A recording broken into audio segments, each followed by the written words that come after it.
Kumaha ieu kabarna? Anu sok ngobrolkeun kagorengan dulur sorangan, sararehat.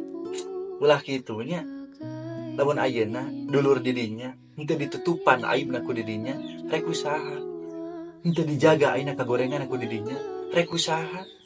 Lamun apaleun batur mah, paling ge disengsirikeun, dihinakeun, nya ulah kitu. Eta teh ieu nya dangukeun, eta teh sarua jeung nganyerikeun hate indung bapa.